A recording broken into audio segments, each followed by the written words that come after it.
आजकल एक नया ट्रेंड चल पड़ा है। धर्म के नाम पर किसी को कोई ज्ञान नहीं है, किसी के पास कोई तर्क नहीं है, ना ही किसी के पास कोई तथ्य है। बस आते हैं, मुंह चलाते हैं और चले जाते हैं। सनातन के धर्म गुरुओं को टारगेट करते हैं और चले जाते हैं। सनातन की कुछ बुराइयों को टारगेट करते हैं और चले जाते हैं। और बुराइयां ऐसी वैसी बुराइयां नहीं जिन्हें नकारा जा सकता है, जो कुछ लोगों की वजह से होती है। ऐसी बुराइयों को लोगों के सामने तथ्य के रूप में पेश करके पूरे सनातन को गाली दे दी जाती है। अभी बहुत सारे गिरगिटानंद और पूजनीय प्रेमानंद हो गए हैं। अब हमें ये नहीं चाहिए। अब हमें हदीसें और मंत्रों को रटने वाले लोग बिल्कुल भी नहीं चाहिए। ये लड़का स्टार्टिंग में सरकारी तंत्र पर सवाल उठाता था, एजुकेशन सिस्टम पर सवाल उठाता था और गवर्नमेंट इंफ्रास्ट्रक्चर पे सवाल उठाता था, लेकिन धीरे धीरे ये भी अपने असली रंग में आने लगा है। बार बार एक ही धर्म के संतों, गुरुओं और आचार्यों पर सवाल उठाता है। ये कभी मंत्र पर सवाल उठाता है, तो कभी पूजा पर सवाल उठाता है, तो कभी पूजा पद्धति पर सवाल उठाता है। फिर सवाल ये आता है कि क्या ये लड़का बाकी धर्मों के धर्म गुरुओं पर भी ऐसे ही सवाल करता है? तो जवाब आता है नहीं, ये सिर्फ और सिर्फ सनातन को टारगेट करता है। इसने अपने वीडियो में कहा कि हमें मंत्र रटने वाले लोगों की आवश्यकता नहीं है। तो क्या मंत्र रटने वाले लोग विज्ञान नहीं जानते? ये कहना सरासर अज्ञानता है, क्योंकि मंत्र मतलब मेमोरी साइंस, श्लोक मतलब न्यूरो ट्रेनिंग, जप मतलब माइंड कंट्रोल प्रैक्टिस और ध्यान मतलब न्यूरो साइंस।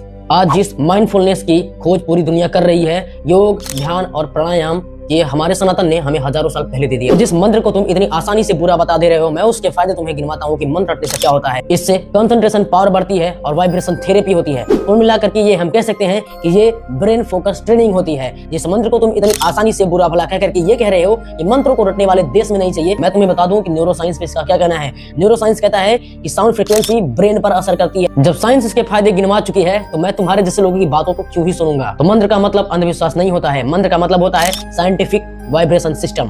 अब मेरा सवाल इसके चाहने वालों से है।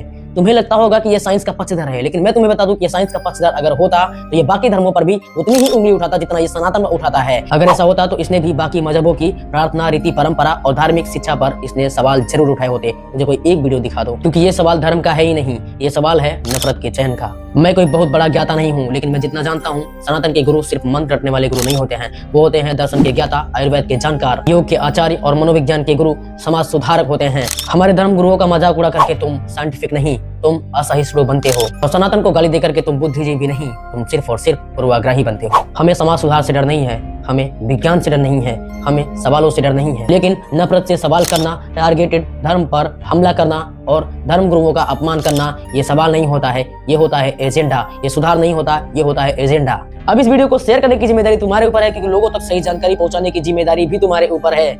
ज्ञान से बात करो, नफरत से नहीं। हरे कृष्णा।